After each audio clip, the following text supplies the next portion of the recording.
নমস্কাৰ, মোৰ নাম শ্ৰী ৰমেশ চৌহান।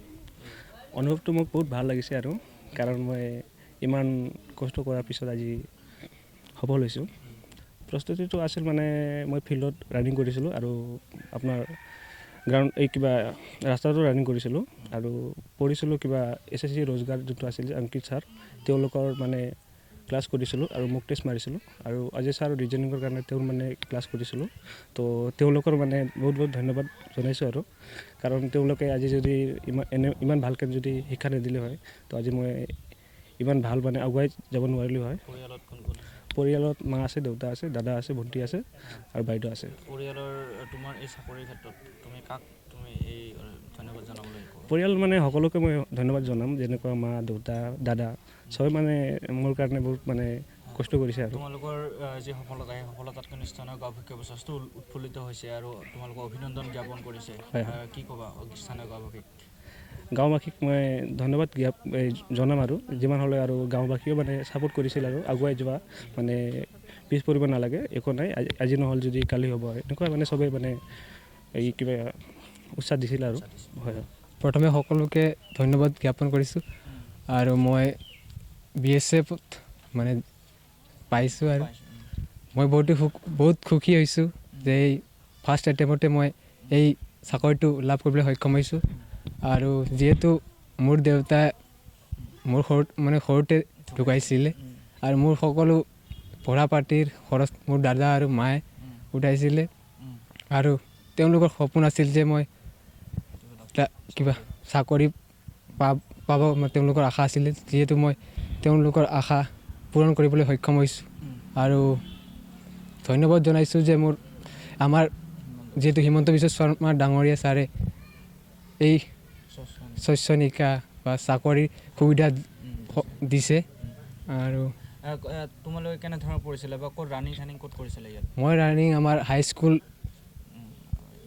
ৰ'ড ষ্টেচন হাইস্কুলত ফিল্ডতে কৰিছিলোঁ আৰু ৰ'ডতো কৰিছিলোঁ, চাৰিআলি ৰ'ড। পঢ়া শুনাৰ ক্ষেত্ৰত পৰিয়ালৰ অকণমান আৰ্থিক অৱস্থা ভাল নোহোৱাৰ বাবে কিবা অসুবিধা হৈছিল নেকি? ইমান অসুবিধা মই পোৱা নাই, যিহেতু মোৰ দাদাই চব কৰিছিল, মোৰ সকলো কাম দাদাই কৰিছে আৰু মই ইমান অসুবিধা পোৱা নাই। যিহেতু তোমাৰ আজি সফলতাৰ বাবে কি ক'বা, দাদাক কি ক'বা? মোৰ মানে সকলো শ্ৰেড মোৰ দাদাকে দিম মই, কিয়নো দাদাই মোৰ কাৰণে বহুত কষ্ট কৰিছে আৰু সকলো শ্ৰেড দাদাৰ কাৰণে। মোৰ নাম শ্ৰী পূজা চৌহান। আজি এইবাৰ SSC পৰীক্ষাত তুমি BSFত উত্তীৰ্ণ হৈছা, কি ক'বা অনুভৱ? মইতো বহুত ভাল পাইছোঁ, বহুত ভাল লাগিছে। মোৰ ঘৰৰ পৰাই মোৰ সপোন আছিল যে মই ডিফেন্সত যাম বুলি। আজি মোৰ এই সপোন পূৰণ হ'ল আৰু মোৰ মা দেউতাৰো সপোন আছিল। চ' আজি মোৰ সপোন পূৰণ হ'ল, মোৰ বহুত আনন্দিত, বহুত ভাল লাগিছে মোক। প্ৰস্তুতি কেনেধৰণে চলাইছিলা? প্ৰস্তুতিটো মোৰ মানে পঢ়া শুনাটো আমি বাইদেউ ভণ্টি একেলগে পঢ়িছিলোঁ। SSCৰ কিতাপ যি হয় তাৰে পৰা পঢ়িছোঁ আৰু মোবাইলৰ পৰাও পঢ়িছোঁ। চ' এইটো ৰানিংটো আমি আমাৰ ৰ'ড ষ্টেচন হাইস্কুলৰ ফিল্ডত কৰিছিলোঁ আৰু কেতিয়াবা ৰ'ডত কৰিছিলোঁ। ৰাতিপুৱা আৰু গধূলি দুই টাইমতে কৰিছিলোঁ। মোৰ আছিলে 78.83 এনে কিবা আছিলে। চৰকাৰক মই বহুত বহুত ধন্যবাদ জনাম এইটো মানে পোৱাৰ কাৰণে। চ' নমস্কাৰ, মোৰ নাম শ্ৰী কৰিশ্মা চৌহান। আজি SSC GDত যি আমি BSF ফ'ৰ্চত মানে চিলেকশ্যন হৈছোঁ, তাৰ কাৰণে বহুত বেছি মানে সুখী হৈছোঁ। গোটেই গাঁওবাসীয়ে আমাক অভিনন্দন জনাবলৈ আহিছে, গোটেই আলহী অতিথি মানে বহুত ভাল লাগিছে মানে। হয়, তাৰ কাৰণে বহুত বেছি আনন্দিত হৈছোঁ। আৰু কেনেধৰণে প্ৰস্তুতি চলাইছিলা? প্ৰস্তুতি আমি পঢ়া শুনাত মানে কিতাপ পত্ৰ বা তেনেকুৱা কিবা এটা অসুবিধা হোৱাৰ কাৰণে মই টিউশ্যন সেইবিলাকৰ পৰা মানে পইচা কালেক্ট কৰি মানে কিতাপ বা হয় মোবাইলৰ পৰা তেনেকৈ পঢ়িলোঁ। আৰু ৰানিং কৰা তেনেকৈ ৰাতিপুৱা আৰু গধূলি দুয়োবেলা মানে ৰানিং কৰিছিলোঁ। আমি একেলগে দুয়ো বাই ভনী একেলগে মানে আমাৰ ৰানিং মেডিকেল চব একেলগে হৈছিলে আমাৰ মানে ইণ্টাৰভিউবিলাক। ঘৰত আমি মা দেউতা আৰু আমি 5জনী মানে বাইদেউ ভণ্টি, 2জনী বাইদেউৰ বিয়া হৈছে, এতিয়া আমি 3জনী মানে। এনে ঘৰটো আৰ্থিক অৱস্থাটো একদম ভাল নহয়, তাৰ কাৰণে চাকৰিটো পালোঁ, সেইকাৰণে বেছি মানে সুখী হৈছোঁ মই। হয় এতিয়া মানে সপোন মানে আশাবিলাক পূৰণ কৰিব পাৰিম ভাবিছোঁ আৰু মা দেউতাৰ। চৰকাৰলৈ কি অনুৰোধ জনাব, কাৰণ স্বচ্ছ আৰু নিকা নিযুক্তিৰ কথা হিমন্ত বিশ্ব শৰ্মাই বাৰে হয় বাৰে কয়, প্ৰথমতে আজি লাভ কৰিলে। হয় প্ৰথমতে আমাৰ অসমৰ মুখ্যমন্ত্ৰী হিমন্ত বিশ্ব শৰ্মা ডাঙৰীয়া দেৱক মই ধন্যবাদ জনাইছোঁ। লগতে ভাৰত চৰকাৰকো কেন্দ্ৰীয় চৰকাৰকো মই ধন্যবাদ জনাইছোঁ, যাৰ বাবে আজিকালি গৰীব দুখীয়া মানে সকলোৱে চাকৰি পাবলৈ সক্ষম হৈছে নিজৰ মানে যোগ্যতাৰে। তাৰ কাৰণে ধন্যবাদ। পোনপ্ৰথমতে আমাৰ গাঁওবাসী আৰু পৰিয়ালক ধন্যবাদ দিছোঁ, আৰু আপোনালোকে যাতে ইমান দূৰৰ পৰা আহিছে আপোনালোককো ধন্যবাদ থাকিল। মই খুব সুখী মোৰ দুজন ছোৱালী হিচাপে চাকৰি লাভ কৰিছে, তাৰ কাৰণে মই বহুত সুখী আৰু তেওঁলোকক ধন্যবাদ দিছোঁ। লগতে যিখিনি তেওঁলোকে কষ্ট কৰে মানে কি ক'ম আৰু বহুত দুখীয়া ঘৰৰ ছোৱালী, তেওঁলোকক দেখা পাই বহুত মৰম লাগে, বহুত কষ্ট। মা দেউতাকেতো আৰু জানে বুঢ়ী হৈ গ'ল। বাইদেউ এজনী আছে, তেওঁ গিৰিয়েকে ঢুকোৱাৰ কাৰণে ইয়াতে থাকে। তেওঁ চিলাই এটা দোকান দি উপাৰ্জন কৰি ঘৰখন চলাই আছিলে।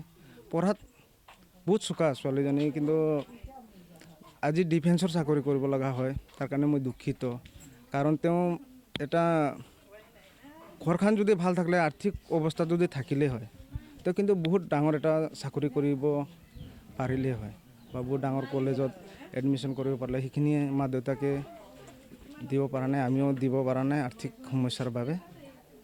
সেইখিনিয়ে ক'ম আৰু। কেনেধৰণৰ আপুনি যথেষ্ট সহায় কৰা বুলি কৈছে এইটো স্কুলতে?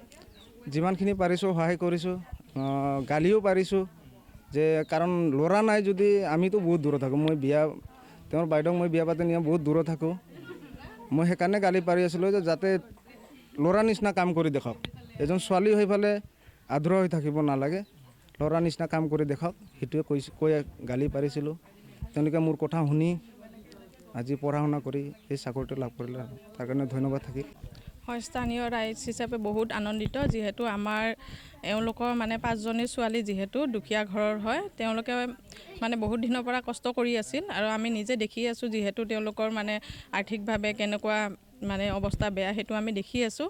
তো সেই হিচাপত তেওঁলোকে যে ইমান কষ্ট কৰি আজি মানে গৌৰৱ কঢ়িয়াই আনিলে গাঁওবাসী, আমাৰ 6 নং ধনশিৰিলৈ গৌৰৱ কঢ়িয়াই অনাৰ বাবে আমি নথৈ আনন্দিত, আৰু তেওঁলোকৰ উজ্জ্বল ভৱিষ্যত কামনা কৰিলোঁ। লগতে আমাৰ অসম চৰকাৰ আৰু ভাৰত চৰকাৰৰ যি মানে এই নিযুক্তি দিছে, নিকাভাৱে নিযুক্তি বিনা পইচাৰে, নিজৰ মানে যিখিনি তেওঁলোকে কষ্ট কৰিছে, যিখিনি ভালদৰে লিখিছে পঢ়িছে, সেই ভিত্তিত যাতে চাকৰিটো পালে, তাৰ বাবে বহুত ধন্যবাদ।